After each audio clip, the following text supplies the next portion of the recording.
दोस्तों, विपक्ष की मजबूती के आगे अब मोदी सरकार ने घुटने टेकने शुरू कर दिए हैं।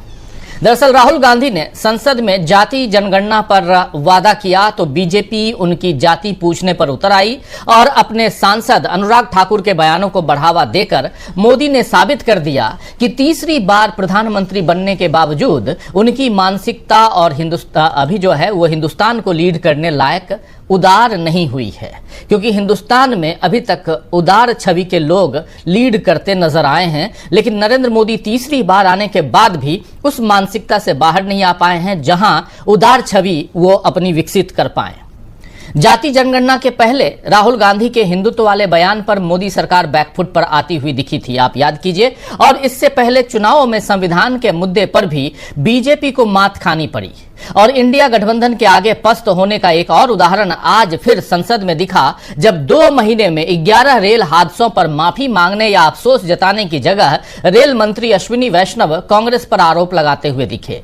उन्हें यह बात भी पसंद नहीं आई कि कांग्रेस और समाजवादी पार्टी ने रेल हादसों पर और स्टेशनों की बुरी हालत पर सवाल क्यों उठाए हैं। अश्विनी वैष्णव ने आज जिस तरह और जिस अंदाज में कांग्रेस को घेरने की कोशिश की, उससे भी यही दिखा कि मोदी सरकार अब विपक्ष की बनाई हुई पिच पर खेलने को मजबूर है और हार की तरफ ही बढ़ रही है। अश्विनी वैष्णव के भाषण के एक हिस्से को अपने ट्विटर हैंडल पर दिखाकर कांग्रेस ने ट्वीट किया है। आइए पहले वीडियो को देखते हैं, जिस वीडियो को अश्विनी वैष्णव के उस पार्ट को जिसको ट्वीट किया है कांग्रेस ने। पहले उस वीडियो को देखते हैं, फिर कांग्रेस लिखती क्या है वो भी देखेंगे। पहले वीडियो देखिए।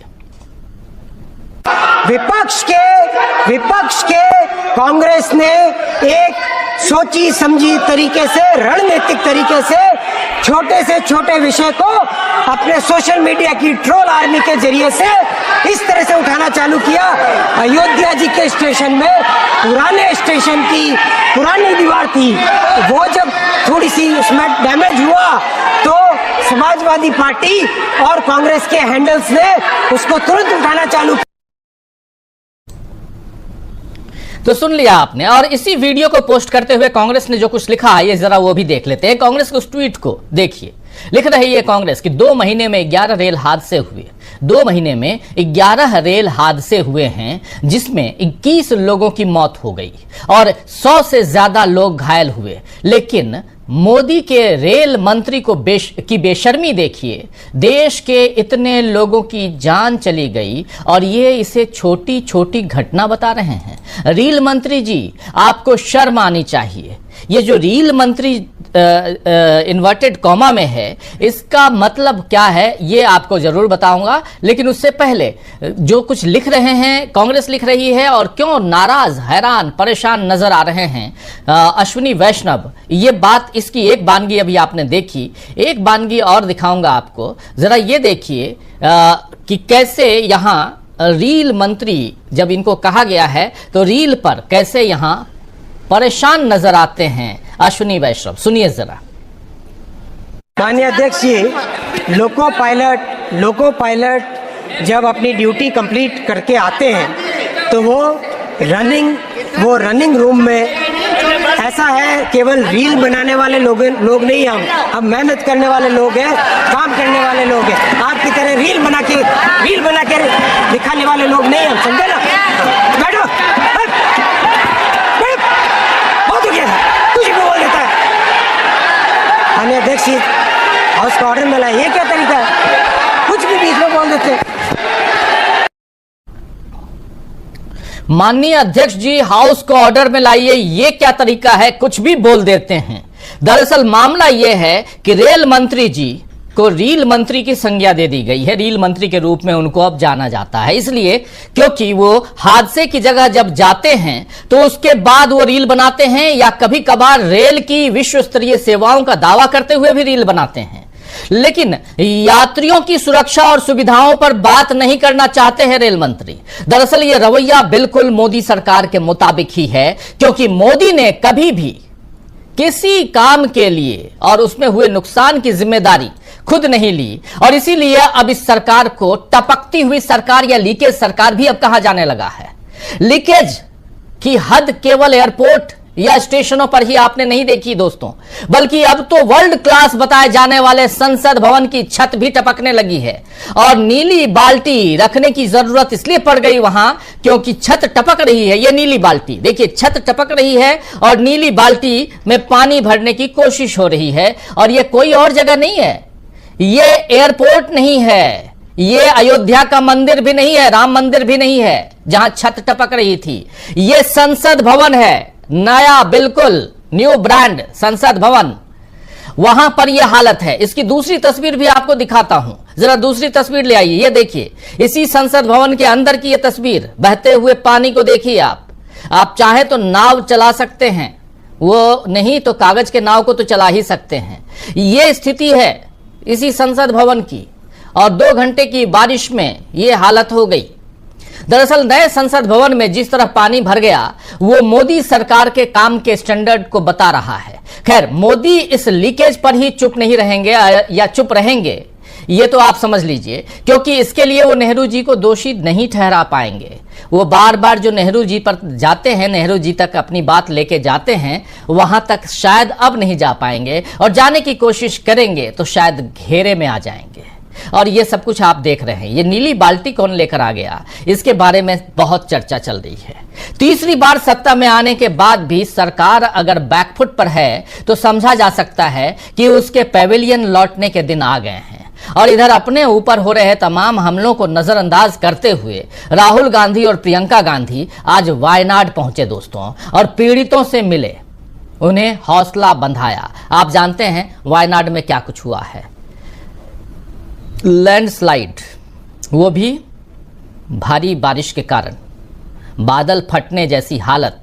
और ये विजुअल देखिए आप, ये वायनाड के विजुअल्स हैं। मणिपुर और हाथरस के बाद राहुल गांधी एक बार फिर पीड़ितों का दर्द बांटने के लिए वायनाड पहुंचे हैं, और मोदी हर बार ऐसे मौके पर गायब रहते हैं, इस बार भी गायब हैं। खैर, राहुल और प्रियंका ने आज वायनाड के हालात पर क्या कुछ कहा है, आइए जरा उसे सुन लेते हैं। राहुल गांधी और प्रियंका गांधी, पहले प्रियंका गांधी को सुनते हैं। वायनाड पहुंचे दोनों भाई बहन। आप जानते हैं कि प्रियंका गांधी वायनाड से चुनाव लड़ेंगी, क्योंकि राहुल गांधी ने अपनी सीट, वायनाड की सीट छोड़ दी है। लेकिन राहुल गांधी पहुंचे और साथ में प्रियंका भी पहुंची, और 250 से ज्यादा लोगों की जान चली गई। 2 दिन पुरानी बात है, लेकिन बहुत मुश्किल समय है वायनाड के लोगों के लिए। जरा सुनिए प्रियंका गांधी क्या कुछ कह रही हैं, सुनिए। मिला है और राहुल जी पूरे से कनेक्टेड है, आपको कैसा लगा और क्या कहेंगे इन लोगों के साथ, आपका कैसा रिश्ता है, कितना क्लोज है आप? I feel very similar to what my brother feels. We have spent the whole day meeting people who have suffered. It's an immense tragedy. We've met a little boy who was holding on for 6 hours trying to save his mother, and he failed. Not just his mother, his whole family. His whole family. And he managed to save his grandmother, but he failed to save his mother. We can only imagine the kind of pain that people are suffering. And as my brother said, they've lost their entire families. So we are here to give as much comfort and support as we can, to help in any way we can.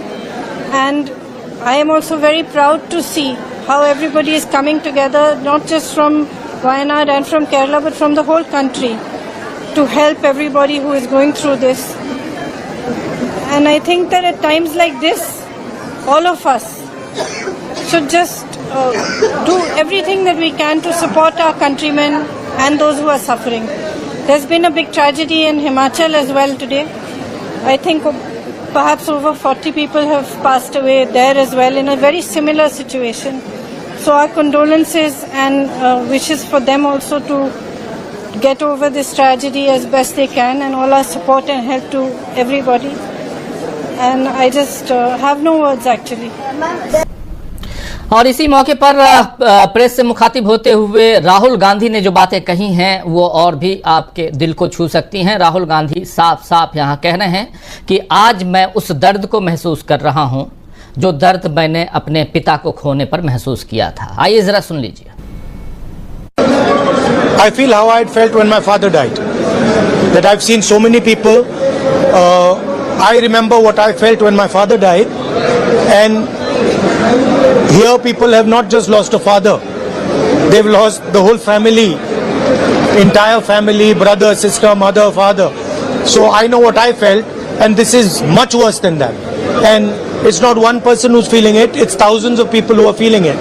So it's very, very sad, and I think we all owe these people respect, affection, and we should all be standing with them.